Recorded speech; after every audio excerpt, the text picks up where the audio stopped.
Welcome to Starting Over Podcast. I am your host, Edward Shelton, aka Dark Logos, and this is a show where we look at the strategies, tactics, and mechanics behind the game of heroclix. All right, I really hope you enjoyed the micropodcast that I put up, and that was requested by, I think it's Tomcats2. So definitely, if you haven't listened to it, check it out. It is the show before this, where I pretty much just re-synopsify a previous podcast that I probably deleted because it got corrupted or something along those lines. Right now it is currently Tuesday, and all of the stuff from SLOSH has been spoiled in the thread. Now, normally I do wait and say like, hey, when it's all officially out and officially up on HC Realms, then I comment. And normally I do that. But because of my scheduling and my time this week, that is not fully possible. So I do reserve the right to A, delete this podcast if there's just too much stuff wrong. And B, come back later and say, hold up, wait. I got corrections. Okay. So, just letting you know that. But before that, remind you of the contest. Episode 100. I am going to be reading your emails. So send me, your email titled, Edward, AMA, or AMA, or I got questions for you, Dark Logos, whatever. Dark Logos AMA or episode 100 AMA, something along that line, so I can know to properly file your questions. So definitely email me at startingoverpodcast at gmail.com. And the contest will be sponsored by eaglescollectibles.com. So definitely remember that we're going to be giving away a Silver Centurion and 2 Common Iron Mans. And so definitely keep that in mind. Definitely those Common Iron Mans from Invincible Iron Man have been proven to be strong meta pieces. So let's go into the plug, shall we? Are you looking to keep a keen eye on your clicks game? Visit eaglescollectibles.com, where we offer great prices for some of the game's best pieces, from SRs to LEs and unique items. eaglescollectibles.com, helping you build your winning collection. All right. So definitely check them out. I think they are live at this point in time, in the sense of their website being fully functional. So, all right. So let's get into it. Now, what I'm going to do is I'm just going to go over the figures that I like and that I think that might have future meta impact. Okay. So I'm just going to make that clear, and you're going to be like, you didn't talk about blah, blah, blah. That's because I didn't think blah, blah, blah was worth talking about. So that's mainly it. All right. So let's go ahead and get started. From the commons, we're going to start off with Cosmic Boy. Cosmic Boy comes in at 90 points. He has an 8 range. He has a special power on attack. Magno Ball champion. Give Cosmic Boy a power action. He can use telekinesis twice as a free action. When Cosmic Boy has 2 action tokens, he can use telekinesis as a free action. So pretty much you have perpetual TK. You pretty much have perpetual TK. Now you can grind it out, and I know that you're going to say like, well, he's going to take pushing damage if he gets outwitted. Well, yeah, that's only if he is indomitable outwitted. Otherwise, he won't take pushing damage. Next up is the special power Elected Leader. Cosmic Boy can use leadership.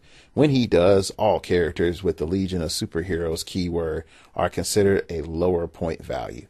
This is really important when you start looking at fueling a Legion team and the amount of offense that you can just generate from removing tokens with leadership, and that all characters with the Legion keyword are considered, Legion of Superheroes keyword are considered lower points. Now, sort of fast forward and you combine him with the Fast Forces Cosmic Boy, then yeah, this can turn into some really strong stuff. There's also the ATA Legion Founder. At the beginning of the game, place a Founder token on the character card of each character that can use this team ability. When a character with the Legion of Superheroes keyword makes an attack, and after all rerolls, you may remove a Founder token and increase the attack roll by 1 for each removed token, 3 points. So it's like, oh, I barely hit, I barely missed, bam, remove a token, now I hit. So anyway, that's pretty cool. His stats are nice.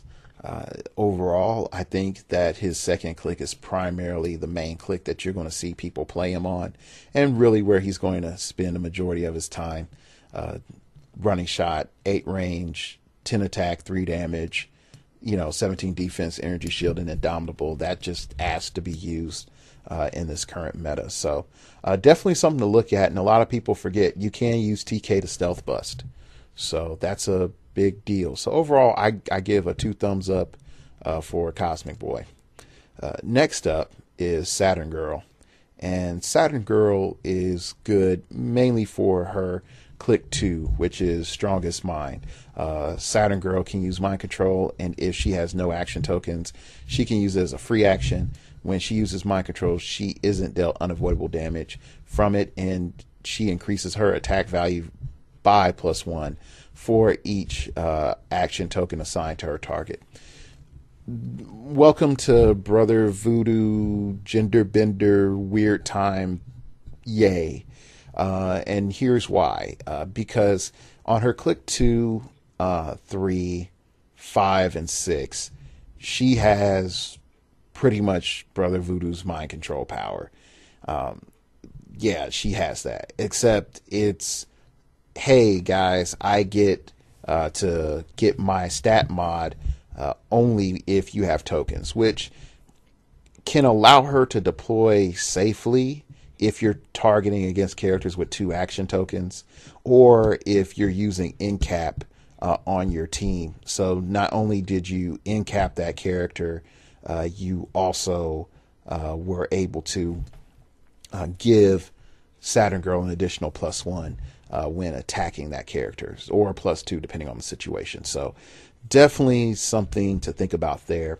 She also has Perplex for the first half of her dial and enhancement on the second half of her dial. So she has some uses there. So you could use the Perplex to, again, modify your attack by +2, 2 +3 against certain targets. So she, at 94 points, a lot of people might say that's a little bit too much.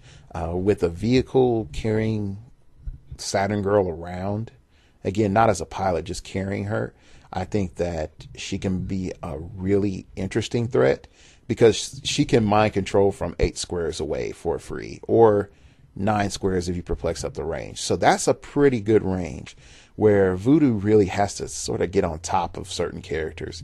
Add in Legion of Superheroes. You can add in, Superman TA to help you out, or, a Shield TA. There's a whole bunch of options that are out there. So definitely keep her in the front of your mind, because I think she provides a lot for our meta right now. I'm going to skip over Lightning Lad. Normally he would be on a character that I'd be like, yeah, this is great, but Psychic Blast and Range Combat Expert do not work together, and so I'm not a fan of that. And there's potential there. I just think that there needs to be some tightening up just slightly. But yeah. And we are going to go to the Science Police Officer. He has the police keyword for 45.6 range, special power, tactical deployment. When an opposing character within 8 squares is given a free action, if that character has been given a non-free action this turn, after action is resolved, deal that character 1 unavoidable damage. So pretty much any free action is going to trigger this. It's like, oh, I running shot and attack. Now I'm going to perplex down your defense. You take a damage. I'm going to running shot, and then I'm going to outwit. You're an aura of this, take a damage. And then here's the bigger deal. It's not unique in effect. So, because it says, if that character has been given a non-free action this turn, after action resolved, deal that character 1 unavoidable damage. And it doesn't have, if not already done by this effect. And remember that this is a generic for 45 points. And you also have the police team ability. And you have blight and future and police keyword, which I don't know why you would have blight, but they'd have probably something to do with the Legion and all that other stuff. So, you know, for 300 points, I can sort of see, you know, maybe having one at pretty much you're looking at 400 points and higher, where you can have 2 and they functionally just become very annoying for your opponent. And you got to remember, they don't really do much else support wise, but limit tempo. And the other thing about this little aura here is it's 8 squares, and it's also not dependent on line of fire. So these guys are really strong. So pick up 2 or 3. I wouldn't recommend more than 3. But if you think about it, if you catch someone slipping, having someone take 3 unavoidable damage could be really ridiculous. So yeah. All right. Moving on to some other goodness here. I'm gonna bring up Daxamite, and main reason I'm gonna bring up Daxamite is at the 100-point level, because you get a couple of cool things. It's a servant of darkness, so you get to play on that keyword. Also, you get the under Darkside's control when a friendly character named Darkside is on the map. Modified Daxamite's attack value by +1 and Daxamite's defense value by -1. The minus defense isn't that good, but the +1 attack is pretty good, considering at 100 points that you're getting a 11 attack and 3 damage with Psychic Blast and Range Combat Expert. So, and then that's why I'm really not too focused on the 122. I think the 122 is just a little tad bit too expensive. But overall, I like it. I think it has a place. Definitely, when you start looking at its top half, is not that bad, and its later half is really not that bad. There's some flexibility there. Then that leads into the Prime, which is Mon-El, which I hate Mon-El being a Prime. I feel the Daxamite should have been the Prime, but oh well. Oh no, the Daxamites are actually, shouldn't they be a generic? Anyway, I just figured aren't those Mon-El's people? Only time I dealt with Mon-El was when he was in Green Lantern, so just bear with me, people. Let's bring, I'm going to bring out the old man voice here just to sort of emphasize. In my day, I remember when Mon-El was just a hypersonic speed brick, but then he got shown up by that boy Billy Batson. I think they call him Shazam. And I remember in Origin Mon-El was thought to be the second coming of Superman. And that really wasn't the case. He just proved that he was always second fiddle to the big S. So I think this might be Mon-El's time to shine. Just might be. But you never know.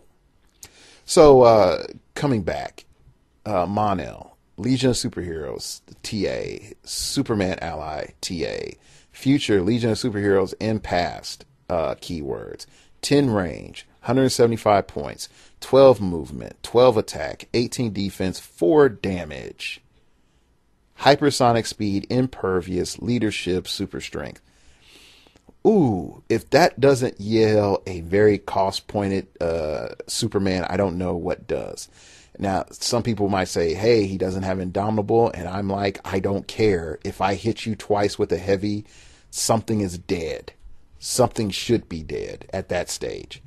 Having hypersonic speed on the first 3 clicks is excellent with super strength. Thank you, WizKids, for not pulling the punches. Then invincible, and then back into invulnerability, which is more than fine. Defensive numbers never drop below a 17. Range combat expert option is there. Close combat expert option is there. I'm really not too much of a fan of the flurry at the end. I really sort of wish that it wasn't there so his price could be a little bit lower.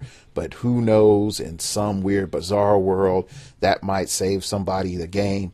And then he has the trait Man of Valor. Monel can use defend, and adjacent friendly characters modify their defense values by +1. So on top dial, Monel is defending a 19D. Also, remember that Phoenix Force tech that we talked about last week, kids? Yeah. So, hey, Ant-Man teams up with Monel, and they share a 20D as best buddies forever. So, yeah, this is definitely going to turn into something awesome. So, be on the lookout for Monel, the Prime. Is he Brother Voodoo level good? Nah, I'm not going to front. He's not. But I do think that he's going to be more of a staple in the meta longer than Voodoo. And I believe this. The more Precision Strike comes into the meta, the less we're going to see Brother Voodoo. Just gospel truth. Right there. Moving on. And I'm going to... I'm going to skip Typical Girl. It hurts me a little bit. She has some quirky things, but I let y'all see some of that for yourself. I'm going to go down to Shrinking Violet, Stealth, 10 Attack, 19D, Legion of Superheroes TA. So welcome to the JSA, Shrinking Violet. We've needed you for a long time since we lost Jakeem Thunder. And it's definitely something to consider for your your DC only tournaments. Morph, Shrinking Violet. Gives Shrinking Violet a move or close combat action that deals no pushing damage. After action resolves, replace her with any character with this trait on the same click number. Okay. Size change attack. Shrinking Violet can use CCE when she... it should be just close combat expert. When she does, after actions resolve, she has normal size until your next turn, which is sort of her like uppercutting from the ground, I guess. But overall, it's inflated her cost a little bit too much for my taste. The main thing I like about her is that you can like just tack her along and you have a nice little outwitter that's hard to hit. And if you really, really need to tie somebody up, you can. And when I'm always a fan of Morph because Morph gives us options. And I figure once she morphs out, then she's going to be really, really good. All right. The next character that we're going to look at is Phantom Girl. And you're going to be like, hey, man, you're looking at just about all the Legions. I'm like, yeah. Because when you put them all together with some of the older Legions, with your Sun Boys and with your other Brainiacs from Superman sets, and you can get something really nasty coming out for a 400 or 500. I would even say like an 800 or 900 point game. You can make a very strong and nasty Legion team. I think they're viable. I don't think they're 300 point strong. I do think that they are in that 400 to 900 viability range, which you got to remember, not everybody plays 300 people. So that's a big thing. Anyway, the intangibility and disruption. Phantom Girl can use phasing teleport. When she uses phasing teleport and passes through any square occupied by characters holding an object, she may remove any of those objects from the game. Okay. When she uses phasing teleport and passes through characters assigned any relics or resources, those characters can't use those relics or resources until your next turn. Now, I like this because we haven't had anti-resource and relic tech for, since M10 Iron Man and Catwoman. So we're looking at over a year since we've had anti-resource and relic tech.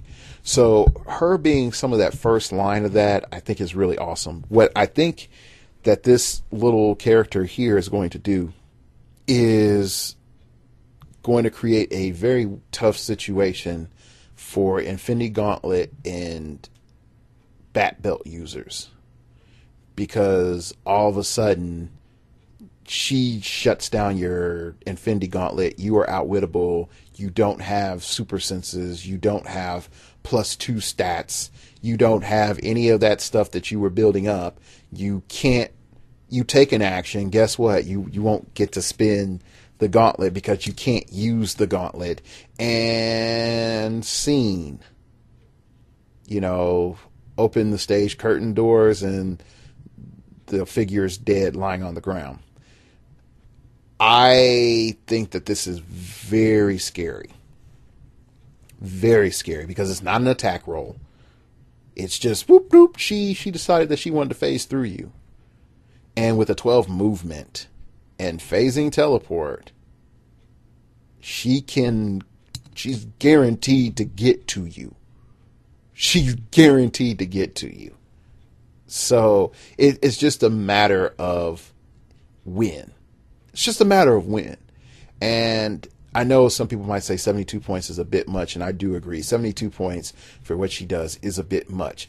But in a higher point meta, 72 points is nothing. And in 500, 600, 700, 72 points is nothing. That's a drop in the bucket. In 300 points, that can be a problem. So, yeah. Going on, phasing attack. Phantom Girl can use Incapacitate when she is given a move action after action resolved. She may be given a close combat action as a free action, targeting any one opposing character occupying a square she moved through. Oh, guess what? I moved through you, and by chance, I'm going to roll this attack for Incapacitate. Oh, by golly gee, I hit you, sir. I guess I gave you a seizure when I passed through your brain. Oh, you get a token. Here's your sign. So yeah, she's a bear. Don't think about capturing her either, because she has super sensitive shape change, and phasing gives her like +2 defense for capture. So yeah, this overall Phantom Girl has potential. And oh yeah, forgot about this. GCPD ATA. Enough said. All right. Anyway, going on. And we are going to skip down. I'm going to talk about this one real quick, not because I think this is going to be super broke, but I do think it's sort of interesting. The Blight. Just as trait, Blight can use Mind Control and Phasing Teleport. When it uses Mind Control, modifies attack value by +1 for each adjacent friendly character with the Blight keyword. So it can get some decent attack values. I don't know how strong you can make a Blight team. The other thing that's considered to be very interesting on my part is that it's a monster team. It's a monster keyword and a robot keyword. And so you have some flexibility there for your monster and robot teams to fit those in.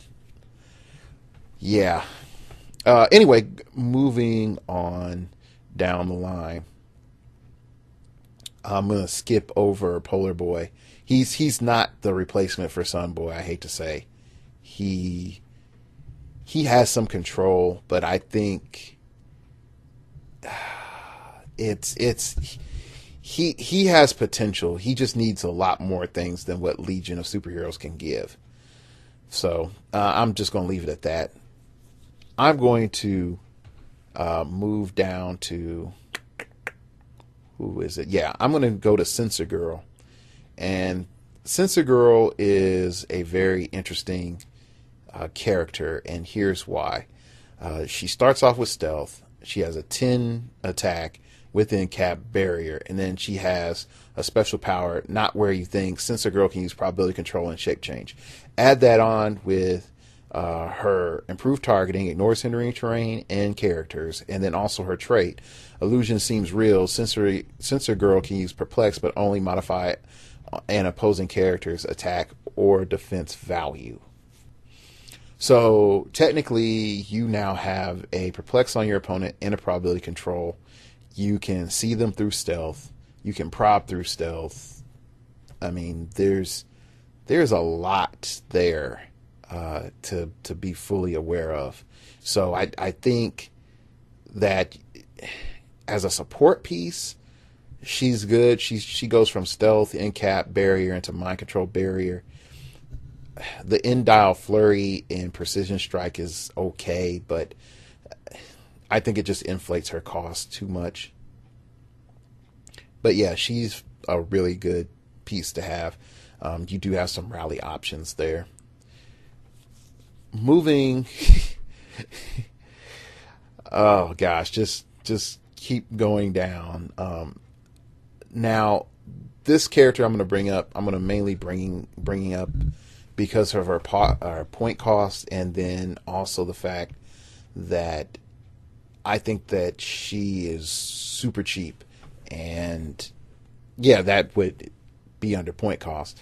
But I think that her stats are really good for her cost. Ladytron, 5 range, 2 targets, energy explosion, 11 attack, 9 movement, running shot, invulnerability, and 3 damage. And her attack value goes as low as a 9. She alternates down to a Blaze Claw's Fangs and charge for 3 clicks with toughness, and she has regen and pulse wave on her last click. That's really good. Now, the range is a problem. I can understand with that. The range could be manipulated. Also, she's a sharpshooter and indomitable. I mean that's, there's a lot to be said for having that combination, and with energy explosion on top of that. So there's a lot there, and the robot keyword and the robot ATA and the Wildcats ATA. So I can't throw her out yet, but I do think that she is a shotgun sort of figure that will just be causing all sorts of havoc. Next up, for the next character we're going to look at is going to be Timberwolf. And I remember Timberwolf from way back in the day when he first, I think when he first came out in that Legion set. He was somewhat like this, but yeah, he was just somewhat like this. It's just now that those effects are a little bit better. The charged blades and Battle Fury is nice. Definitely dealing with the shape changers out there. That's starting to become a lot more dominant. He has improved movement, ignores characters. Then he has shooting claws. Timberwolf has a range value of 6. Whenever he hits and with an attack, you may roll a d6. If you do, Timberwolf's damage value becomes the result and is locked until the attack resolves. So he can definitely up his damage significantly. And having a ranged option at the end, and then saying hey, guess what? I can hit you with this ranged option, or I can flurry you. So actually, you know what? Never mind. He can still flurry you and still use that shooting clause. So yeah, that's just something to be aware of. Yeah, because it says when he hits with an attack, you may roll a d6. So, yeah, so, hey, if you hit with an attack with a flurry or hit with attack the previous turn, you can use shooting claws. Then there's healing factor. Timberwolf can use regeneration. He can use it normally, or he can use it as a free action if he's been given a close combat. If he's been given a close combat action this turn. So if you punch somebody, you get to heal. So for free. So that's pretty good. Now, I'm just going to bring up Giganta for the fact that she's nowhere close to her Fast Forces counterpart, and that's about it. I think that the Fast Forces is your Giganta to actually have and to keep, and the other, to have and to keep. And a lot of people will forget that she is normal size while she has Earthbound. So just keep that in mind. Moving on, we all know Cheetah's awesome. Both of the Cheetahs are pretty awesome. So I'm not going to go too much into that. We've all had enough time to look at those characters. So just say like, yay, thumbs up, automatic pass. Then there's Ultra Boy, and Ultra Boy sort of scares me slightly because Ultra Boy gets to have way too much on his dial at one point in time. So he has his first 2 clicks. He has special power on his attack, his movement, and his damage. And he first starts off with improved targeting, ignores hindering, and ignores blocking. So guess what? This at 6 range is not as scary as Iron Man, but it still ignores blocking terrain for line of fire. So you can perplex up his range. That's not a problem. The other thing is, well, let's dig into his special powers and you'll see. Movement power 1.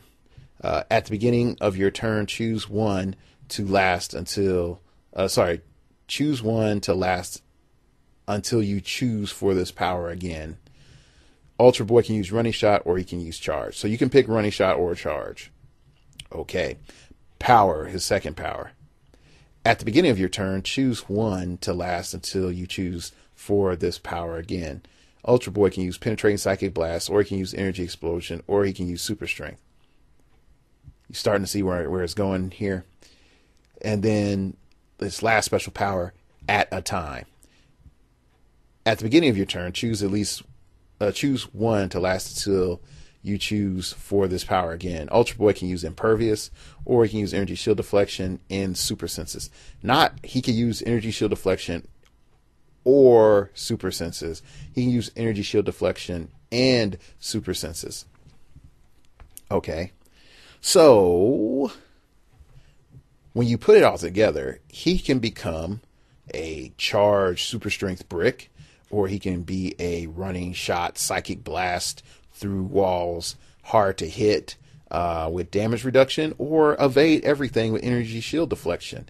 He can sit next to, I'm telling you, that Pog Ant-Man is about to be the stuff, and Pulse Wave is going to come back into the meta.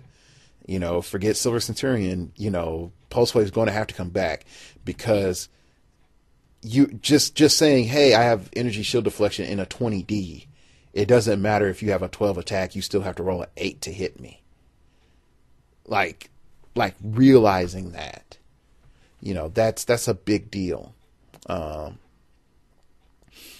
Then anyway, so going on down his dial, he gets flurry. So just the fact that he has the potential of flurry and 4 damage is awesome. You know, his defense goes steadily down, and then it spikes back up at the end at 18 defense, toughness, hypersonic speed. And by that stage, he's not even stick and move. He's trying to just stay alive. And you're going to have to push to your last click so that you have enough damage to break through penetration, damage reduction. Because if not, you won't do enough damage. So overall, I gotta give a big ups to Ultra Boy. So anyway, yeah, let's keep on moving down. I'm gonna skip over Block because he's just like another brick. And whenever it has like, hey, I love somebody, hey, I hang out with this person, I keep thinking, I'm like, man, you're overcosted, because now I got to play this other person to get this benefit, to make sure that I can get your full cost. And I have to play you in a very specific way. So again, that's just how I look at things. And this is another example of I wish it didn't have that I love somebody, is Wildfire. And Wildfire is a very good figure, but he's going to suffer in the meta. Just the honest truth. But he's going to be meta because he has that armor keyword, and he's a wild card. And here's why. With the armor keyword, you pair him up with the Tony Stark from Invincible Iron Man, and then you just let this dude go buck wild crazy. Add in, you know, Infinity Gauntlet, add in Power Plant. Welcome to, you know, the new silliness until you face Highfather. So here you go. The For a Dawn Star thing, let's just skip that, because we're paying for it and we're not guaranteed to play Dawnstar. Then we'll look at the attack special power. This battle ends here. Wildfire can use Penetrating Psychic Blast and Pulse Wave. Yay! He can use Pulse Wave normally, or you may give him a double power action to use it, and his printed damage value is dealt to all hit characters, which is a 3 on both occasions. So it's not anything like obscenely crazy like Silent Scream from Black Bolt. So that's something to think about. Then he has energy reforming. So when he pushes himself, he goes on to energy reforming, which is when this click is revealed, stop turning the dial. Wildfire can use impervious and regeneration. When he uses regeneration, either the minimum result is 1, or he can use it as a free action and subtract 3 from the result instead of 2. So what you can do is like, oh, I did the double power action to push onto this click. Now what I will do is I have a choice. I can stay on phasing and poison and this, and then try to regen when given a chance, or I can just be like, no, I'm going to regen, and hopefully I roll a 4, 5, or 6 so that I can get off of this click onto something awesome. So overall, I think this is good. I think he's probably going to be in that B+ meta. I think Highfather existing just screws over temp poles in general in 300. So I think that he might end up coming out on those Legion teams in that 700, 800 point realm when they really need that heavy lifting muscle. So definitely check those guys out there. Next up is Gates. He's 60 points. He has a special power on movement, teleport disc. Gates can use phasing teleport. Gates can carry up to 4 friendly characters regardless of speed symbol. If all carried characters share a keyword with him, don't modify his speed value from the carry ability. Instantaneous shift. Gates can use super senses but succeeds on a result of 4 through 6. So what's really awesome about Gates is Gates takes all those characters that can attack for a free action, mind control as a free action, make your opponent poop in their pants as a free action, and say, hey, homies, gather around me. Boom. We're going to move up 12 to 14 squares. Oh, we're right on top of everyone. Okay, you all do what you do. That's pretty much it. If this is supposed to be DC Spiral. Okay, this is DC Spiral. And I think everybody sort of realized that when it was previewed. So I can't be like, oh, why did they do this? Why is this still out there? They designed this over a year ago, and whatever they were on then, they're like, yeah, make Melee awesome. Yeah, just cross the map. Just be across the map. That's going to make Melee viable right there. So that's the stuff they were on at that point in time. So, oh well. Moving on down to, just because he hasn't been done in a long time, Mono is just more of a shout out than anything else. 65 point version of Mono. Mainly because I think you can exploit him a little bit more, even though the 100 point isn't that bad. Antimatter touch. Mono can use poison. He can use it normally, or he can deal damage to only one opposing character. That damage is penetrating damage. Now, why is this awesome? Hey, Highfather. How are you doing, Edward? Yeah, man. I heard with the pact that you stop their big guy from doing attacks. That is correct. That is the wisdom of the new gods. Okay, yeah. So since poison's not an attack, did you sort of think about that? On New Genesis, we allow for chemical warfare. It's not an attack. We didn't punch or shoot laser beams from our eyes, so it's all good. Good to know, Highfather. Good to know. So yeah. 65 point Mono is just he's really good. He has traded poison, so yay.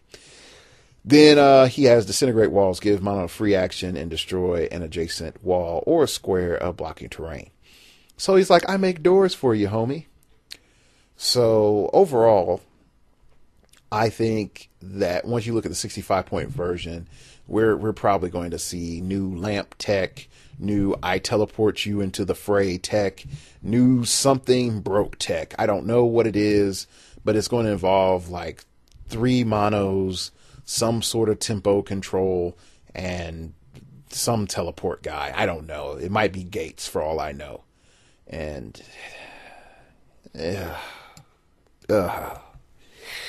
so be on the lookout for that, people. You hear me verbally sighing, but it's just like, just be on the lookout for it. After you pull that shenanigan, they're going to be like, he should be Highlander. And then I think he's actually like one of those guys that can duplicate himself or something. I don't even know. I think he's a duplicate guy. But you all can correct me if I'm wrong on that. Okay, next up on the list of awesome that is there. Oh gosh, it's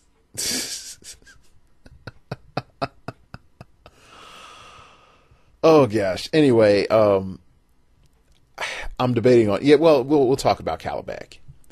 And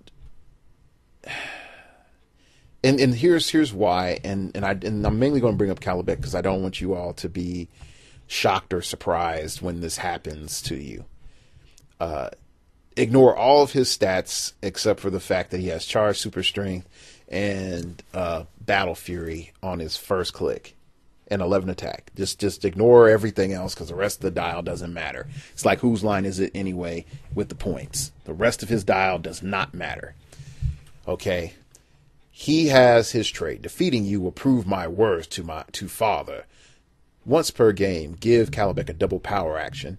Place him adjacent to an opposing character with a higher point value, and he may make a close combat attack targeting that character as a free action. Why is this stupid? Why is this stupid? And why is this going to get people more wins than they deserve? Again, WizKids is on that teleport is the next future, because Invincible Iron Man was a delayed set. And then really you're talking about Wolverine and X-Men, and now Superman is sort of designed around the same time that whatever they were on was the big deal. Okay, so here's where I look at it as a big deal, as a big issue. I have Gizmo. I have a heavy. Gizmo gives Calabac exploit weakness. Gizmo gives Calabac precision strike. Happy fun times, people. Happy fun times. Boom. I teleport over with an ultra heavy. Take 7. Thank you very much. Have a good day. And oh yeah, I got a pog by the bat signal because that doesn't break theme. It pushes to bring Calabac right back to safety. Oh, is your main guy crippled? Okay, that's fine. I know he was range guy and he was your main range guy on your team. I know that. Now we can have a real fight. No pesky range people to annoy the heck out of Calabac. Calabac is a G. So this one is not necessarily Calabac is broken or Calabac is way too strong. Calabac is Big Barter 2.0 or anything like that. No. It's nothing like that. But I am saying just be on the lookout. His trait is very situational, but against a couple of the major hitters in the meta, a la Silver Centurion, with a Gizmo giving him exploit weakness and him picking up an ultra heavy is pretty sick. Just saying. All right. Anyway, let's go on to Light Ray. Why is Light Ray awesome? When Light Ray is KO'd, this is his trait. Before removing him from the game, make a ranged combat attack with a ranged attack value of 10 that can't be rerolled. This area of effect for this attack is all characters within 5 squares. And each hit character is dealt 3 penetrating damage. If you had a reason to play the Bat Cave with the Bat Computer, it's Light Ray. Like right there. I think that's sort of ridiculous. I don't see why he has a range value of 10. If you might as well just say he has Pulse Wave. I mean, because you can only... It doesn't make sense. Makes you race with an attack value of 10. But yeah, I could sort of... Yeah. Oh, sorry. I misinterpreted his attack value. I thought it was range value of 10. But anyway, you pretty much just hit him with a Pulse Wave. So, yeah. Anyway, Infectious Optimism. Light Ray can use Perplex, but only to target friendly characters. So I think that's sort of nice. It's not super strong, but it's nice. So he is friendly to himself, so he can perplex himself. Anyway, I like him. Tharok, they made him before. Why did they bring him back? And he's horrible. Ugh. Anyway, now some of you are like, well, he has Running Shot and Psychic Blast and Energy Explosion and whatever. I don't like him. Doesn't mean you don't have to, but I don't like him. Moving on, let's go to Dawnstar, who is pretty much a replacement for her Crisis version. Yeah, pretty much a replacement of her Crisis version. She does almost the exact same thing. At the beginning of your turn, this is her interstellar tracking. At the beginning of your turn, choose an opposing character within 10 squares. Line of fire drawn to that character this turn are only blocked by blocking terrain. So you just get rid of their stealth and stuff like that, which... And also, it gets rid of their stealth and also gets rid of hand, and it gets rid of, I think it's Cosmic Smoke Cloud from Beta Ray Bill. So I got to be careful now because there's actually a threat to Beta Ray Bill. Because it says lines of fire to that character this turn are only blocked by blocking terrain. And with that, with those wordings for those team abilities and powers, it just says lines of fire are blocked to this character. So this also means that the Rhodey Iron Man could also be sort of hosed over by Dawnstar. So definitely a piece worth looking at. She's very expensive support, 3rd tier attacker, because she doesn't have a 3 damage anywhere. She just doesn't. She does get sidestep and prob, but if you knock her on a sidestep and prob, just leave her there. Just leave her there. If you knock her onto that click, and try to shoot as many people from stealth in the meantime. Yeah, that's the best thing I can say about that. Yeah. Anyway, I think the next character I'm going to sort of go into is a little bit different for why I'm getting into that character, and it's a bit different, and bear with me, it doesn't feel that typical meta role like I normally talk about, because this is a little bit more shenanigans. So we're going to talk about Starman, and yes, I did skip over Stargirl, and I know Alex is going to be mad, but she is fun. She doesn't break anything. And her point value is really dependent on the JSA team that you're playing her with. And that's what it's designed to do. It's designed to work with a JSA team. It's not designed to stand alone and fight the hordes at the gate. Okay, so just being honest. Let's go. All right, so let's look at Starman. So you got the JSA team ability, 8 range, 95 points. Good keywords.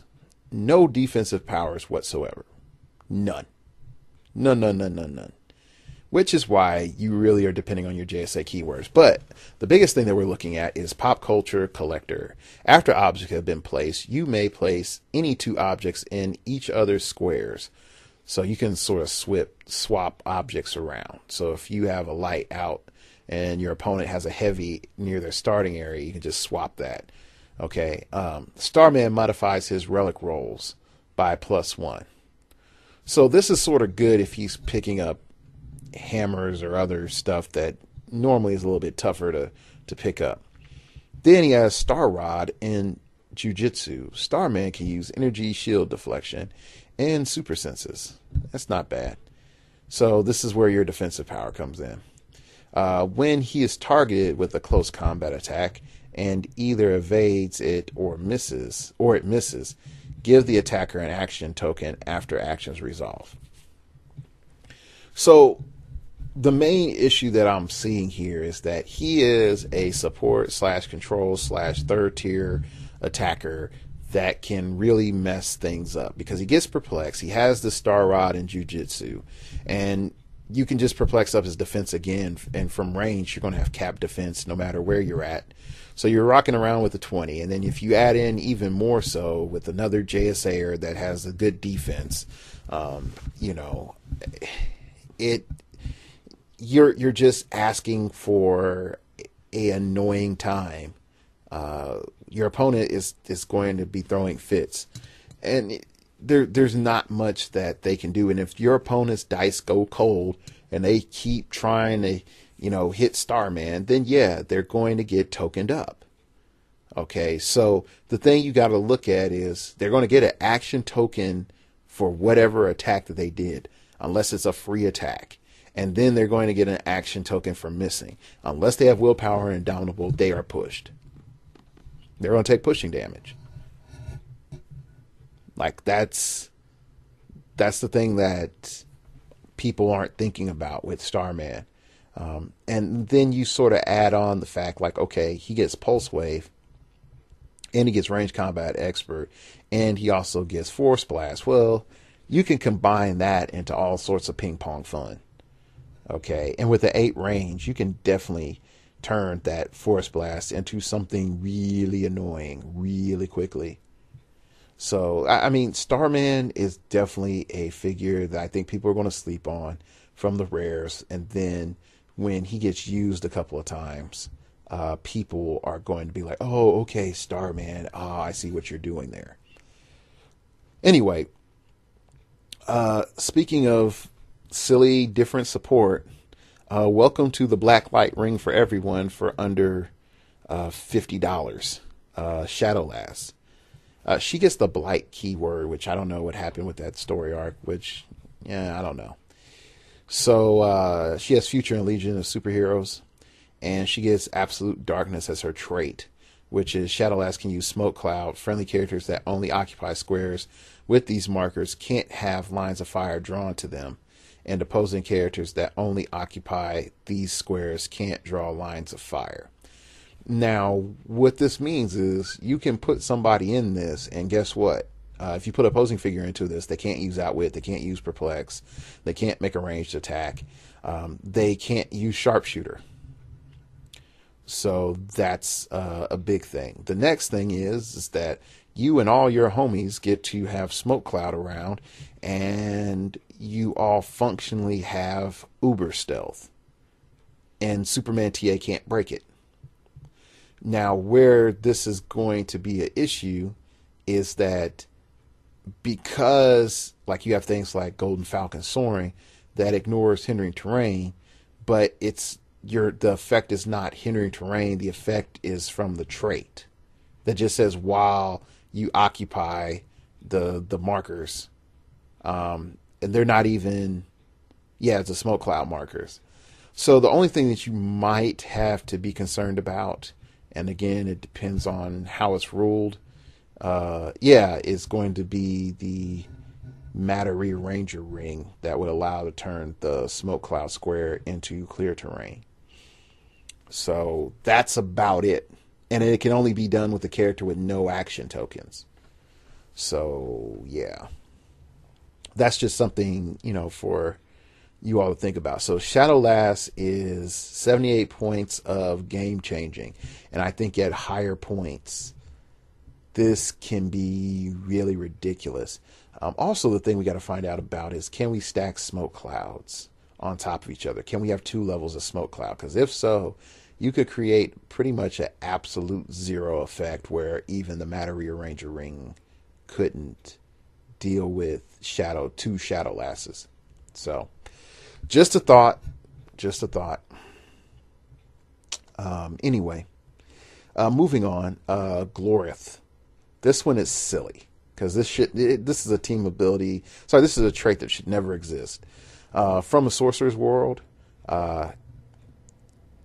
pretty much Glorith can use super senses. Glorith can use a second team ability if possessed by a character with the mystical team ability. Hello, I now have Thunderbolts. Hello, I now have Power Cosmic. Hello, I now have Quintessence. Hello, I now have Superman Enemy. I mean, do I need to go on? I mean, oh, hello, I have Outsiders. Because it says this power can't be copied, but it didn't say this power can't be used. Now, if they do say, hey, the can't copy thing works on use, then great. Thank you. I'm so glad. That takes a lot of stuff out. But at the same time, with all the stuff mystical teams have access to, you're asking for some OP stuff. You're just asking for some OP stuff. Her special power, temporal shielding. Glorith can use barrier. If she's adjacent to hindering terrain, she can use toughness, which, like, okay, whatever. Time manipulation. Glorith can use perplex and probability control. So sadly, she can't use barrier and perplex and probability control at the same time, because if she could, that would be really awesome. So the only way that you're really going to get your points out of Glorith is if you're going to use her as a taxi, use her for prob and perplex, also utilize her wild card, plus also say, hey, I'm going to copy whatever weird team ability I can, and knowing that super senses is her main defense. It's a lot, and you have to exploit a lot. But if you can say check all the boxes, then Glorith is definitely a figure that you need to be looking out for. So that's awesome. Anyway, another one, Black Manta. Only because his trait makes the Fear Itself water map so more ridiculous. Just there's no other reason. That's the only reason I'm bringing Black Manta up, because it makes that map more broken. I feel like I need, for the next figure, Bizarro, I feel like I need to just dedicate a full 20 minutes to talking about him, even though I don't have that sort of time. Bizarro is a figure of pure luck, circumstance, and some planning. And he's so complicated where I would just tell you, read him yourself and then decide what you're going to do with Bizarro. Yeah, that's the best thing that I could tell you, is look at him yourself and then decide what you're going to do with Bizarro. Because there is 1, 2, 3, 4, 5, 6 clicks on there that I think are really, really awesome. There's 7 clicks on there that I really think are super awesome. At the same time, you can't guarantee that you're going to land on any of them. And that's really, really tough to digest, considering how much you're paying. And that you are starting on Hypersonic Speed, 9 attacks, 17D, and Shape Change with Indomitable and a 6 range. And so it's just that's just how I feel. It's like this can be so broken or so awesome, or just a mild game to mind-bogglingness. There are no guarantees with Bizarro, and I think that it's as intended. So Just think about that. Uh, the next one that's up is Emerald Empress.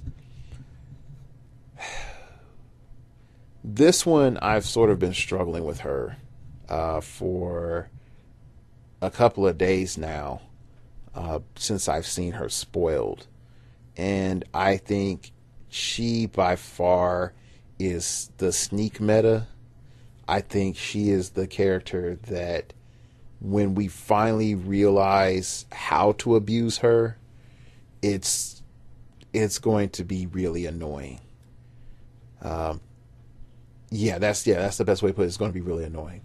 So you have the Emerald Eye Ekron trait. At the beginning of the game, place the Emerald Eye of Ekron relic token in Emerald Empress's square. This object doesn't count towards your force and is described on the back of the card. Emerald Empress automatically succeeds when rolling for the Emerald Eye of Ekron. When Emerald Empress is assigned the Emerald Eye of Ekron and has 2 action tokens, she can use her speed powers as a free action.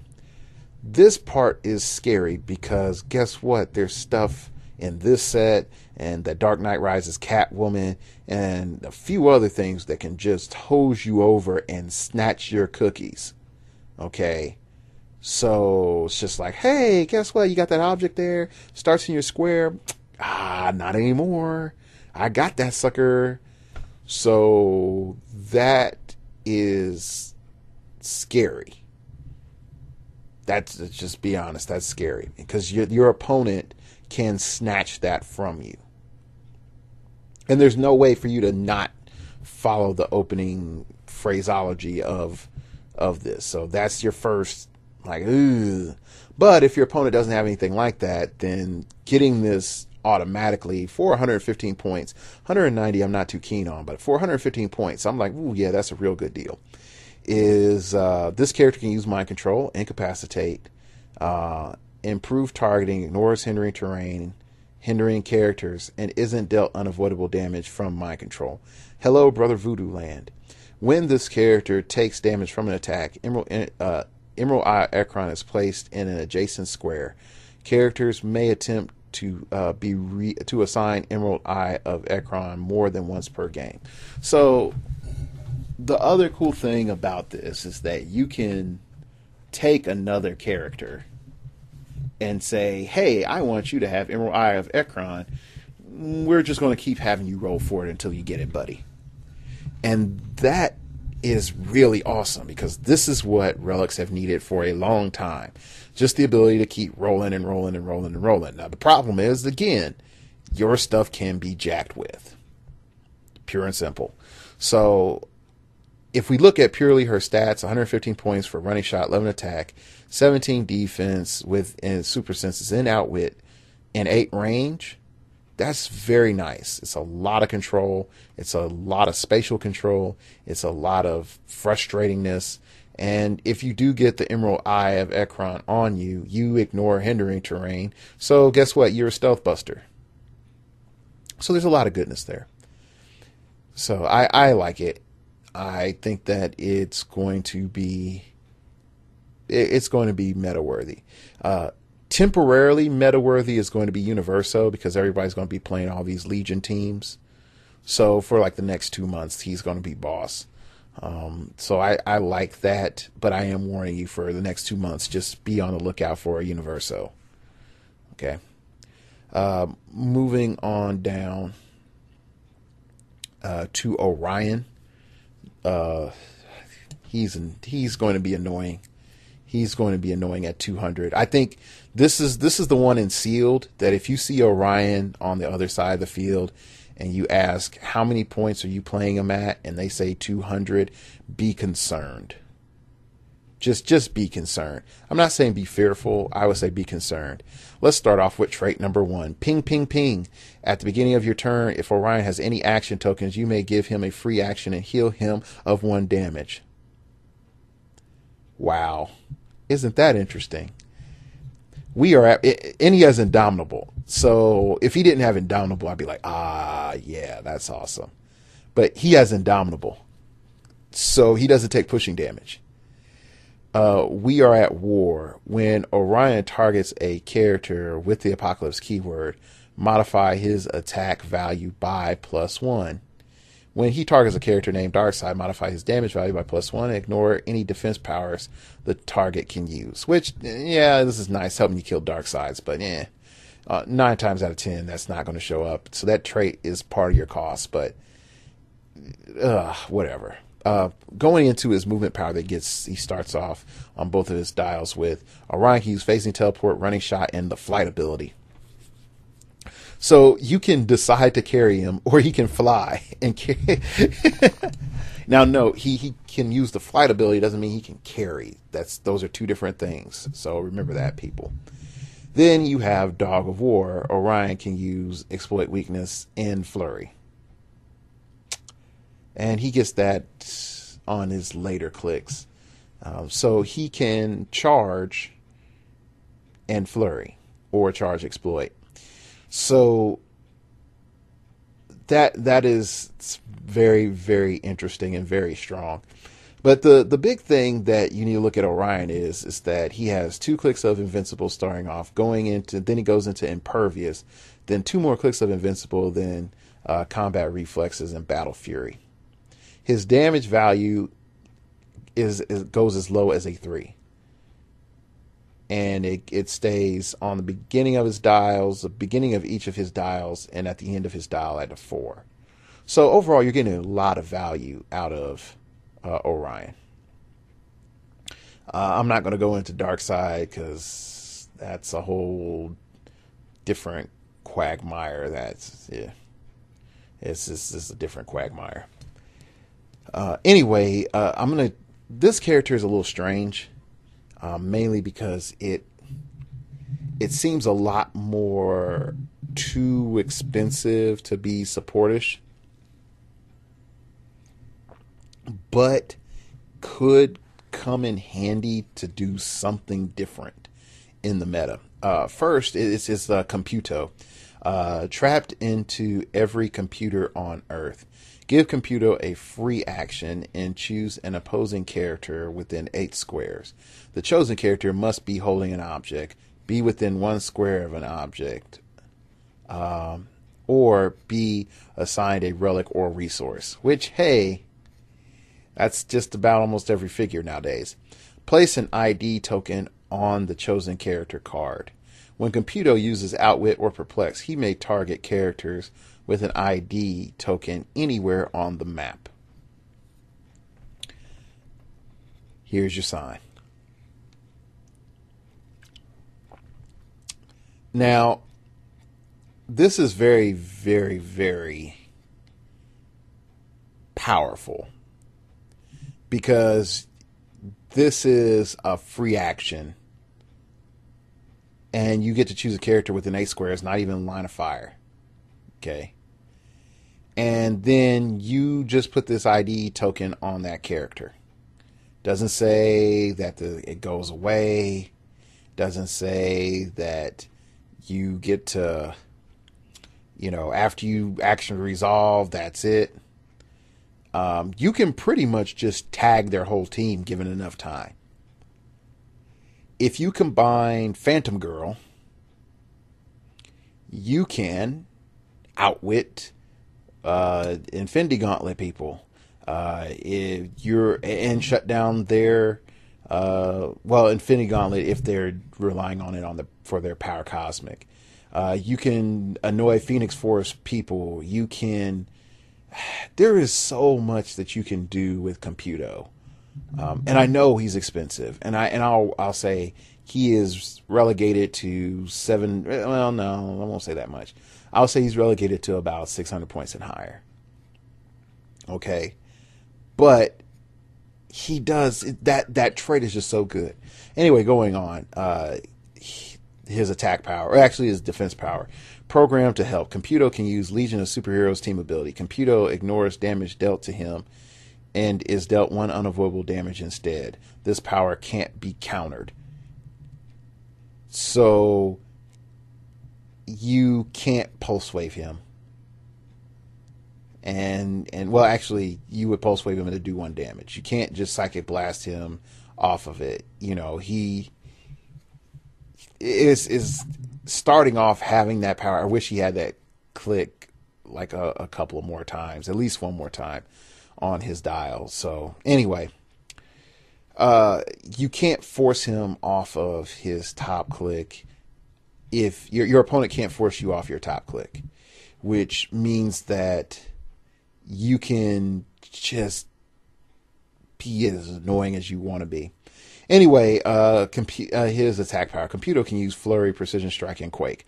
So pretty much he can charge Flurry or charge Quake. And if he can charge Flurry and Precision Strike.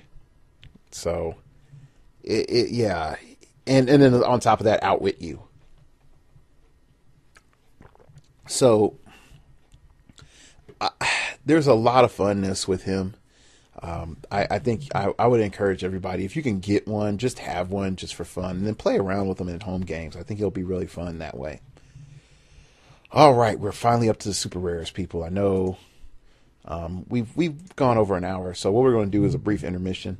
I'm going to play a little music, and you all take a break, pause, come back, get your nice snack and all that stuff from the concession stand. All right. Let's all go to the lobby. Let's all go to the lobby. Let's all go to the lobby and grab ourselves some snacks. There's popcorn there. Doop-de-doo. There's Red Hots there. Doo-doo-doo. There's soda there. Doo-doo-doo. Let's all go to the lobby and grab ourselves some snacks. All right. Now that we're back from intermission, I got myself some water. It's a really good time. Anyway, let's move on. And I know some people are going to, I know there were some comments where like, why is there so little of Superman in this set? And I'm like, I'm so glad there's so little of Superman in this set. I don't want a bunch of Superman. I've had enough of Superman. We get too many dang sets with Superman in it. Every time there's a DC set, just about, we get a Superman. So we don't need another Superman. We're good on Superman. So anyway, going on. Experienced Superboy is the next character we're going to look at. He has Legion of Superheroes and Superman Ally, which is great because he needs both. That allows him to have a lot of flexibility. I like his both 175-point version and his 100-point version. They both offer different things. The first, with the 175-point, it gives you that oomph you need, and it pretty much is Mon-El with Indomitable, and just about. If you start like comparing stats, it's you're getting Mon-El without having to, invest in a prime, and you get a little bit higher attack numbers on average. You got 4 clicks of 11 attack, and your attack goes as low as a 10. So yeah, that's really, really good. The enhancement definitely plays well with a Legion team, and that to me with Lightning Lord and Cosmic Boy, and even to a minor extent Saturn Girl, they really benefit from it. Ultra Boy, he's really happy to have enhancement, because he's just like, Psychic Blast, let me go hit them for 5 damage on my top click. So those are some key elements that I really noticed from the top dial. And then also the 2 targets with Energy Explosion is awesome as well. If you look at his trait, the inspiration of the 31st century, Superboy can use leadership and super strength. Friendly adjacent characters with a lower point value can use willpower. This is what Mon-El needs. Actually, it's what Mon-El could use if he wasn't freaking 175 points. All your other Legion characters that need willpower or Indomitable, he gives it to them. And what becomes really awesome is they just have to end up next to him to have the willpower. So if you're adjacent and you move away, you lose it. Unlike Harvey Dent. Harvey Dent, if you're next to him at the beginning of the turn, you have willpower, so you can move away from Harvey Dent. In this one, if you don't have willpower, you end up moving next to Superman, you won't take pushing damage. So it's the inverse principle of Harvey Dent. All right. Then he has a movement power, which is punch before you see it coming. Superboy can use Force Blast and hypersonic speed. When he uses hypersonic speed, he can only make close combat attacks.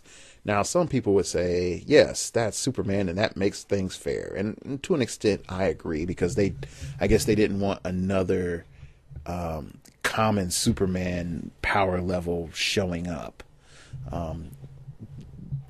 Yeah, I could say that's pretty much it. That's the only reason why they limited him the way they did. His damage values aren't ridiculous, and he doesn't have super strength. So a lot of the hypersonic speed shenanigans are really toned down. You're mainly looking at him using that power if he has to. Like, he has to base somebody. That's the only reason why I feel that he would do that. All right, let's keep going on to White Witch. White Witch has Legion of Superheroes TA, 7 range, 87 points. Trait number 1, Magic's Resistance. White Witch ignores Mystic's team ability, which is pretty cool. Then Battlefield Promotion, Afuro Magus Infuscor. I assume it is Affluent Magic Infusion. But anyway, when White Witch damages one or more opposing characters with a mystical keyword, or assigned a resource after actions resolve, place a promotion token on her character card. You may then roll a d6 that can't be re-rolled and add 1 for each promotion token on her card. On a result of 7 or higher, replace this character with SLOSH 47B on the same click number. Now, for any of you that are playing Mon-El, I hate to tell you this, but you cannot promote into Black Witch if you have Mon-El on your team. So you can't get around the fact that, oh, look, we have a prime, and you can't put 2 primes on your force. So just let you know. Now, if Mon-El dies, then yeah, you can just bloop, bloop, promote over. So that is legal. All right. Anyway, so let's go into another reason why she's silly. Mystical Energy. During your turn, choose one. Give White Witch a power action, and each opposing character's combat values can't be modified until your next turn. Or give White Witch a free action. Each opposing character can't be given more than 1 free action until your next turn. Hey, Scarlet Witch, I heard you did Prob and Perplex. Now you got to pick one. Oh, man, I gave White Witch a power action, and now you can't use Energy Shield Deflection, Close Combat Expert, Range Combat Expert, Combat Reflexes, any of your Perplexes, any of your bonuses from your resource. Oh, you mad, bro? You mad? I think you are. Yeah. So that automatically just starts off as being ridiculously dumb. And then, oh yeah, White Witch stands next to Superman, so we're going to be doing that power action thing 2 turns in a row. Just letting you know. Then there is shielding magics. White Witch can use Barrier, Energy Shield Deflection, and super senses. Oh yeah, just making things harder to hit. And oh yeah, don't forget the fact that I have Incapacitate, and I can still do Mystical Energy. And oh yeah, I have Support. So this chick is broke. Like I thought Scarlet Witch was a bit absurd for what she could do at 100 points. No, this is absurd. Like, this makes Scarlet Witch from AVX look like she fits right in the meta. She's balanced. This is beyond what should be allowed. And she's a super rare, mind you, but she's also experienced, so you can have multiples of her. She is going to probably be one of those characters that probably day one that you want to jump on top of. Because she's going to be cheap. No one's going to be looking for her. And then after a couple of weeks, she's going to go up in price because she's going to be harder to get. And not only that, she's just ridiculous for the amount of lockdown that she has. And oh yeah, did I forget to tell you can play more than one? Oh yeah. Yeah, you can play more than one. And let's read Mystical Energy again just to give you an impact. During your turn, choose one. Okay, now this just applies to that White Witch. Give White Witch a power action, and each opposing character's combat values can't be modified until your next turn. Or give White Witch a free action, and opposing characters can't be given more than one free action until your next turn. You can just alternate between the two, so they're under both circumstances, and it's like, oh yeah, both are in effect. That one did it this turn, this other one did it the other turn. You just need two.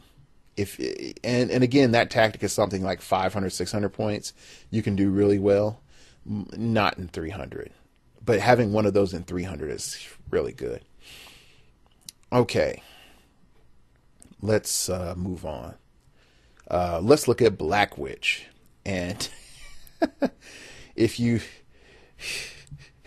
think you're lonely now, wait until tonight, girl. Because, oh my gosh, Black Witch, she's stupid, silly. First off, you pay 87 points for White Witch. If you were able to promote, you get 170 points for Black Witch. That's a big upgrade in points. Okay, you have a trait, Sorcerer's World. After objects are placed, Black Witch may exchange any standard objects that are 5 or more squares from her starting area with distinct relics from outside the game, totaling no more than 20 points. Now, you got to find out how they rule this, and can you play it with... If you have a resource, can you use Sorcerer's World? I'm doubting it, but if so, find out.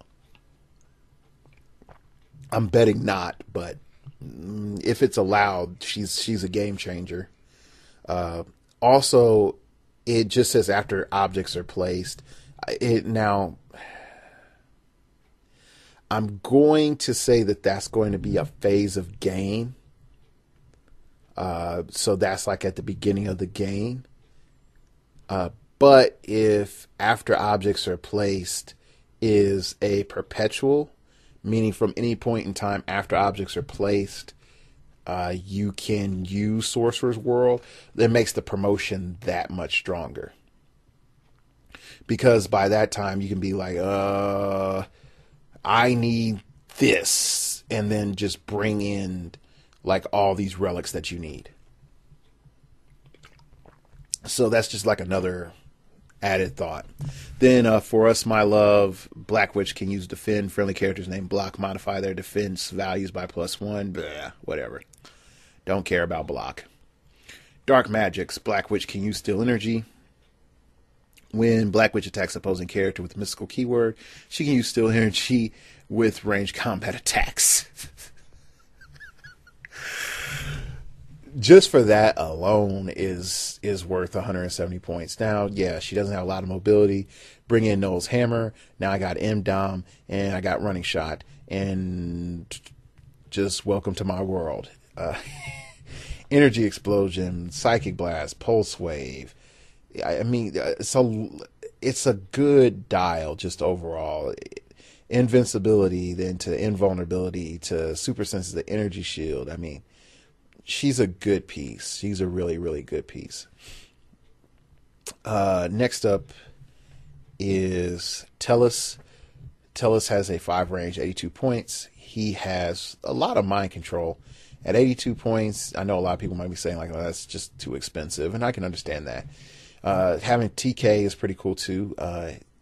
His trait is linked telepathically. Friendly characters within 4 squares can draw lines of fire and count range and squares from the square of any one friendly character within 4 squares of Tellus.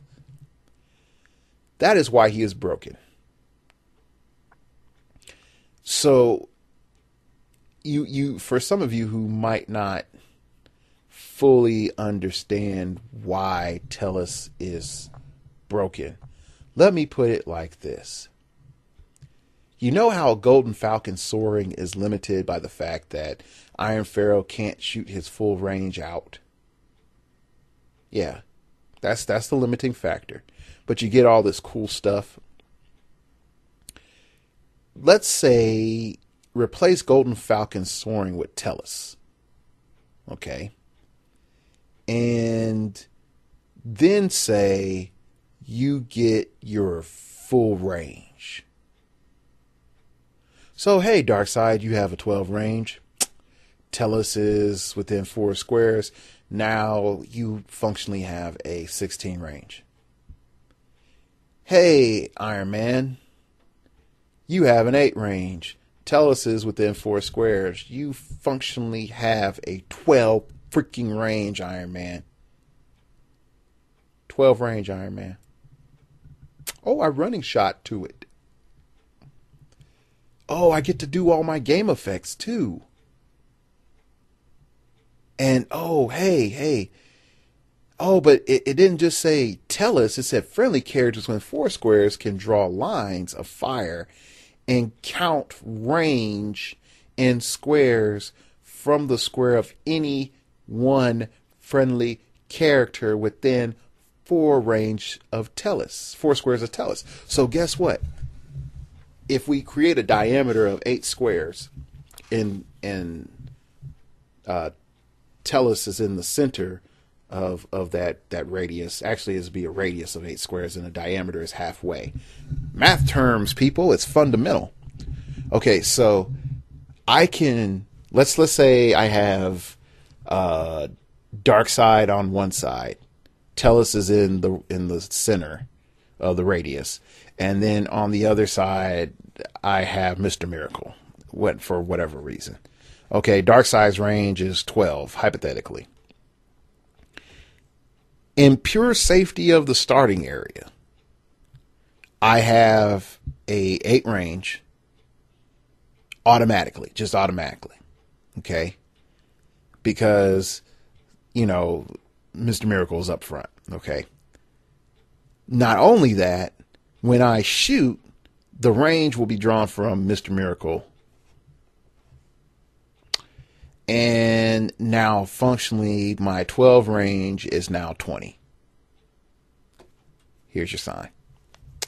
So, again, this guy, get two for really, really crazy high point games.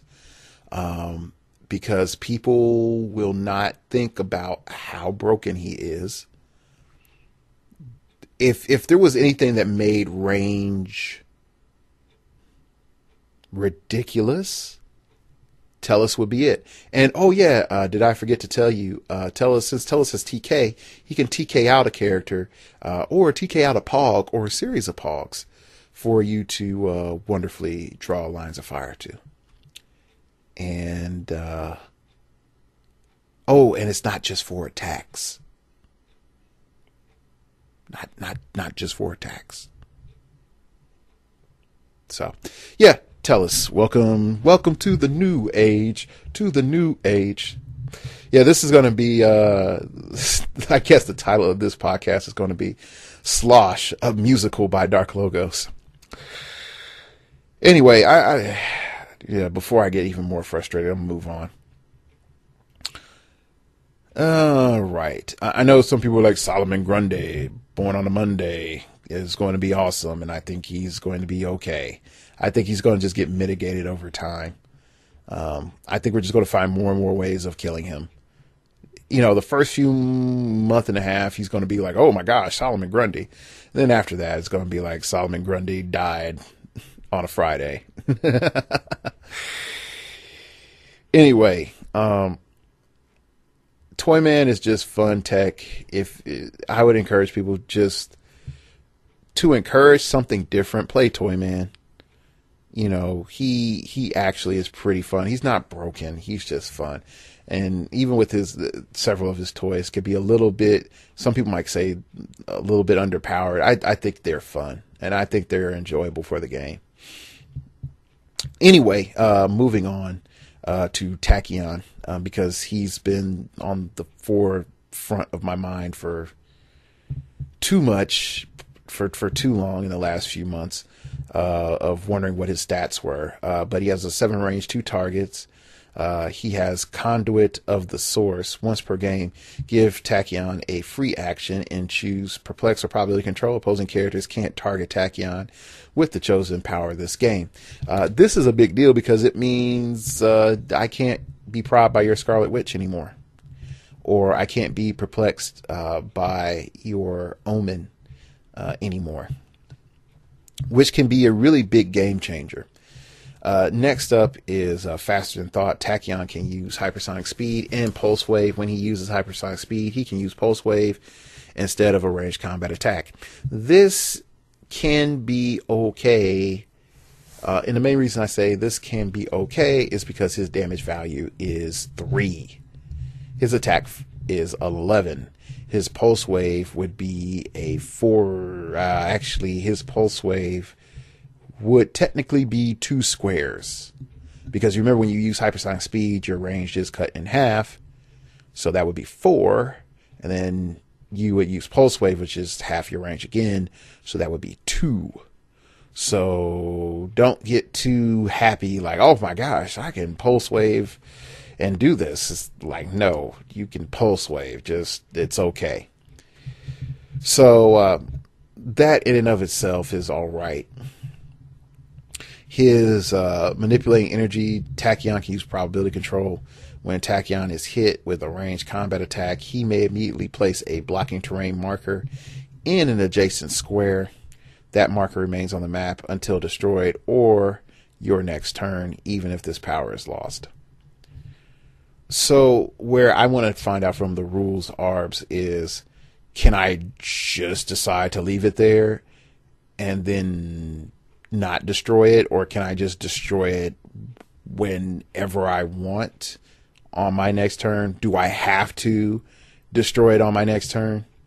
You know, I'm a little bit confused for the fact, I mean, yeah, he technically has a 1 square barrier, but for, you know, everyone that knows, at 1 square placed in the right spot, and he also has hypersonic speed, can be ridiculous because he can get barely around the corner, and then you would be able to draw a line of fire to him, and then he puts up that 1 square of barrier, you know, and it's like, oh, I can't do a follow-up attack, you know, and plus you get to do this during your turn. So I don't know, they have to rule something on that, because this can be really weird.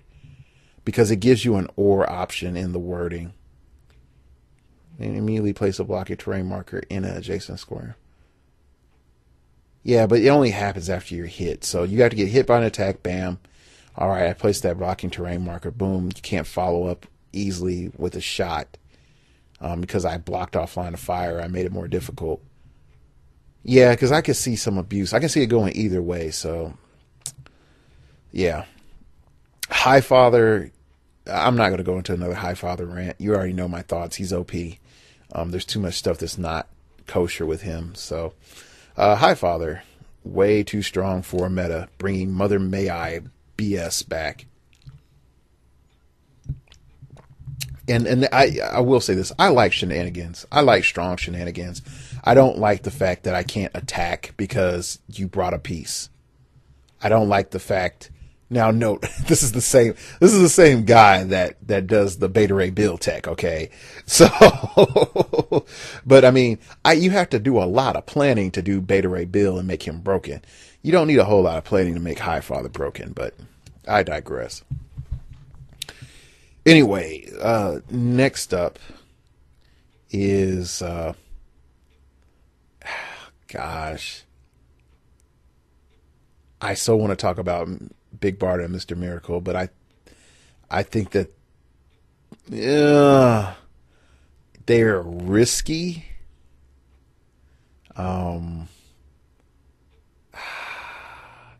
they're risky, but I'll come back and say this. Even though they're risky, that power couple trait is ridiculous, because it says if Big Barda and Mr. Miracle are on the map through the merge ability, give Big Barda and Mr. Miracle a free action and choose any trait ability the original characters could use. They can use that trait this turn, and the trait can't be chosen more than once per game. So Barda's boom tube, you can't multiply it. You can't multiply it and be like, oh, hey, I boom tube with Barda. I brought her back with the bat signal. Now I merge her with Mr. Miracle. Boom. There we go. Now with these Uber stats, we are going to go and do this again. I don't think that that's going to be allowed. What I do think it's going to be interesting is if you hadn't boom tubed and you merge with Barda and Mr. Miracle, that then all of a sudden it's like, oh shoot, I can boom tube now, and here you go. So I like it, and that power couple is really strong. It can be easily abused. It can be easily abused, because this, you don't know what other Big Bardas and Mr. Miracles can happen in the future perpetually. So I'm just saying it's going to be interesting. But also, this is interesting as well, that this is technically the second Big Barda and Mr. Miracle duo. But anyway, I digress. Moving on to Persuader, and this is actually like the Persuader from, I think we haven't gotten Persuader since Legacy? I think Legacy. Wow. It's been that long. And that one was really good. Because I don't think the one from Teen Titans counts. I think that's a whole different character. Atomic Axe, Persuader can use Blaze Claw's Fangs and Combat Reflexes, which is nice because that stacks with the Imperv. When he rolls a d6 for Blaze Claw's Fangs and the result is 3 or less, he deals penetrating damage, which is great insurance. Cut through anything, Persuader can use Precision Strike and Quake. So you add in Precision Strike, you add in the fact that you can roll blades, and it's pretty much going to be penetrating damage. And if you roll a 6 and they roll Imperv, you're still going to get one in. So you're guaranteed 1 damage no matter what with cut through anything. So I like that. And they can't take your blades away from you. So that's another little weakness that's removed. So overall, like this Persuader, he's really good. And then also remember we were talking about with the Phoenix Force, like, hey, I get charge and I start with Flurry, but my character starts with Flurry.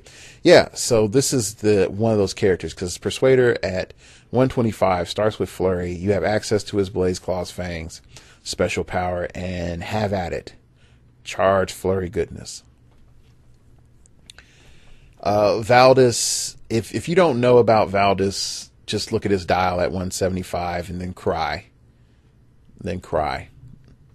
Because he is ridiculous. And oh yeah, I get Psychic Blast. I'm a giant sized psychic blasting indomitable wielding monster. Hello, Mole Man. I want to be your friend. So yeah. That's a lot. Anyway, keep going. I'm going to look at the chases. I normally don't try to review the chases, but I'm going to preference this by saying the following. I would advise you all to budget wisely and decide to get the chases. Now, I didn't say that about the Phoenix Force. And I know some people are like, blah, blah, blah, blah, Phoenix Force, they're great. I really wasn't as impressed with the Phoenix Force. What I'm going to say, truthfully, is budget wisely and buy one of the chases. I don't, whatever methodology that you want to go through, do it, but the main one that I feel is oppressively broken, and I do mean oppressively, is Lydia Malor. She is not fair for the meta, and let's get into why. And it's mainly because pretty much the chases that have this trait is this trait I feel needs to be used in. It needs to say at 400 points or higher, because at 300 points I think it's way too powerful, and for Lydia Malor to come in at 79 points, she's way too cheap to have it. So let's go into it. The Growing Darkness. At the beginning of the game, for all friendly characters with this trait, you may remove one attached game element from an opponent's resource. And if it is a relic, assign it to a character with this trait. At the beginning of your turn, just at the beginning of your turn, not the beginning of the game, this is at the beginning of your turn now, roll 2d6 for all friendly characters with this trait. So every character with this trait, you roll it, okay? If the result is lower than the same total of all these characters' clicks numbers, which is, I guess you would have to do weird math by saying, well, do basic math and saying, hey, how many characters do I have with this trait? So it's trying to give you an incentive to play 2 or more. So, and if they're on earlier clicks, then you have a less likelihood of this happening. Then modify all opposing characters' combat values by -1 until your next turn. Now, they need to put a preference on how this triggers with the second part at the beginning of your turn. And if they all trigger, all the Growing Darknesses trigger at once. But here's the thing. You can make a resource almost unplayable. Almost unplayable with this trait. And when you come to the Phoenix Force in particular, there are certain problems that now occur. Because not only did your opponent pay for that relic that is attached to the resource element, but in addition to paying for that, they also paid for the effects that go along with it and the effects that would be triggered. So let's look at what is now functionally out of the meta because of this figure. The Infinity Gauntlet is out of the meta. Pure and simple. The Infinity Gauntlet is out of the meta. Maybe not for the first 2 weeks, but 2 months from now, Infinity Gauntlet is out of the meta. So that means, hey, Silver Centurion, you need to be very afraid and start making a transition toward that aggro tech, son. Because one, Lydia Malor just screws your Infinity Gauntlet, and now you can be outwitted. And oh yeah, man, you don't have willpower anymore. Okay, so there's that. If you've been playing the utility belt with just 10 objects and just because you're trying to get willpower, guess what? You can get screwed. If you're playing the power plant and you are depending on that electroblast ring or that flame blast ring or matter rearranger ring or disintegration ring, guess what? You are now screwed.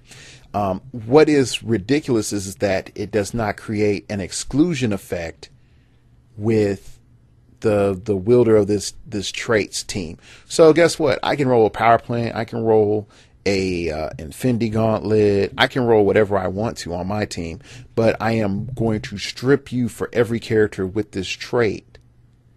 I'm going to strip you of game elements, and I'm just going to reassign them to people who have this trait.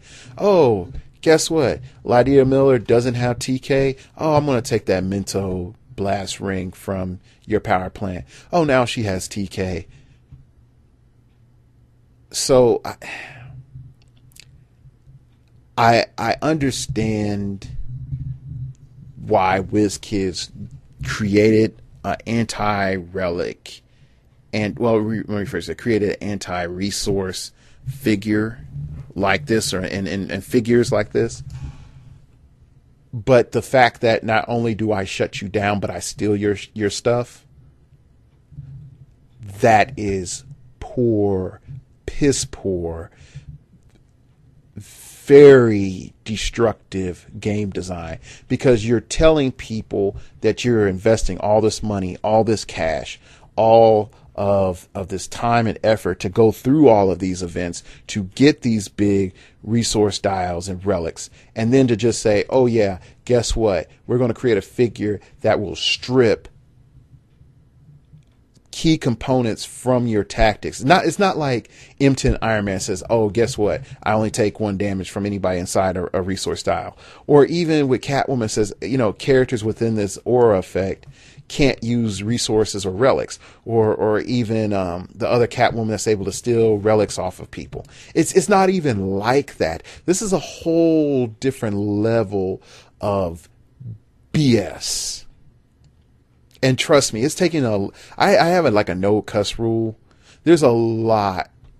It's taking a lot in me not to cuss because of this trait and what it does to the game. Now, if Lydia Miller was 150 points, I wouldn't feel so bad, but the fact that she's 79 points and she's the cheapest one of the Growing Darkness, and then you decided to say, oh yeah, guess what?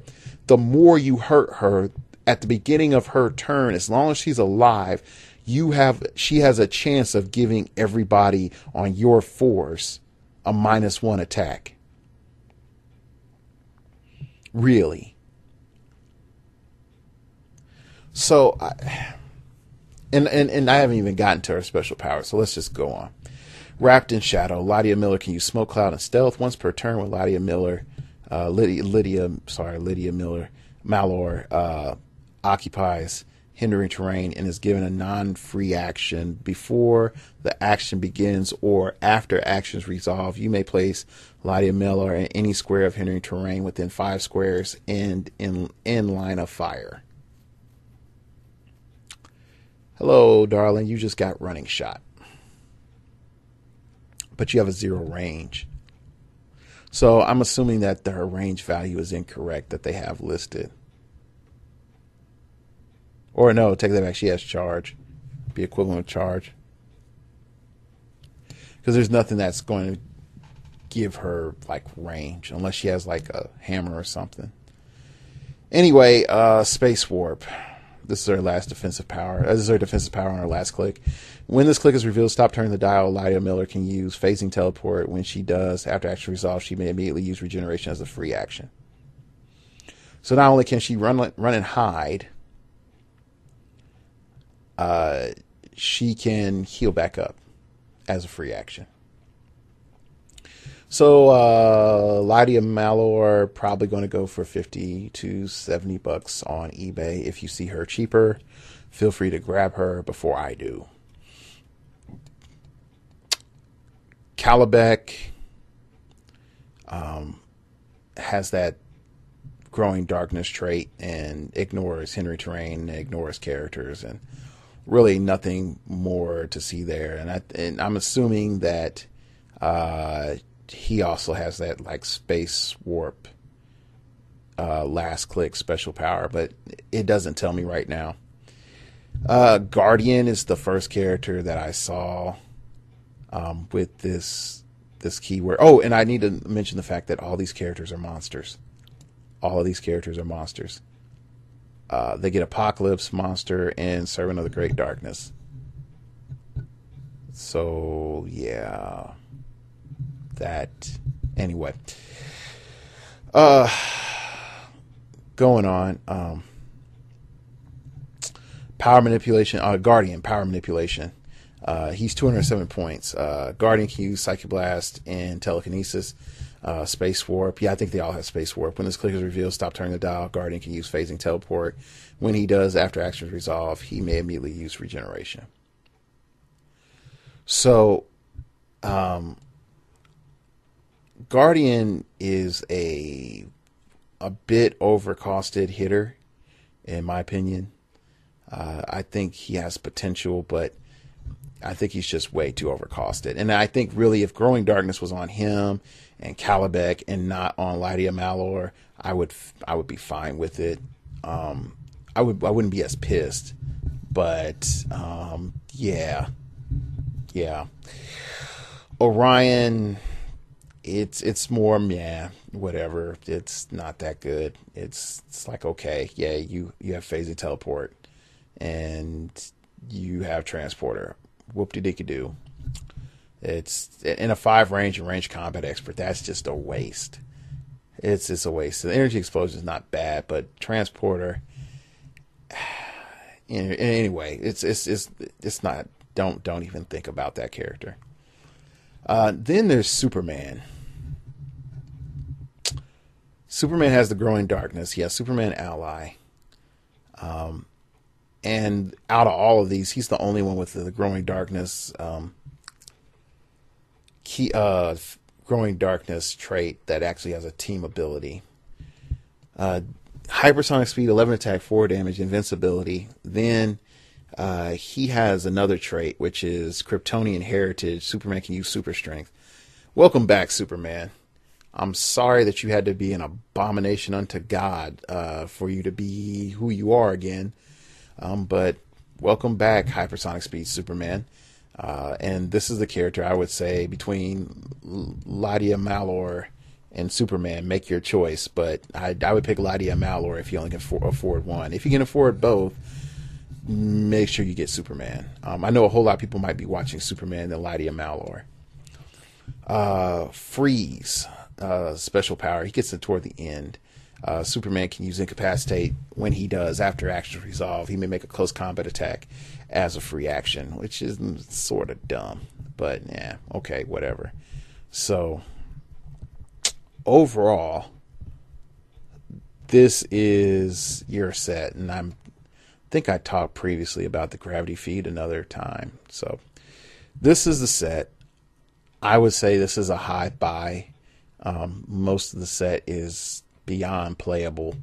There's a lot of high level meta mixed in there. There's some stuff, but there's a lot of high level meta mixed stuff mixed in there. You know how like PSAs say write your congressman. I'm going to tell you write WizKids. I've never told anyone to do this before. Write WizKids about the Growing Darkness trait and how it's way too strong for the meta. It'd be one thing to shut down something. It's another to say, I just take it away from you and now I get to use it. And for as cheap as Lydia Malor is, it's just too much. It's just too much. Anyway, thanks for listening. I know this has been a really, really, really, really, really long show, 2 hours.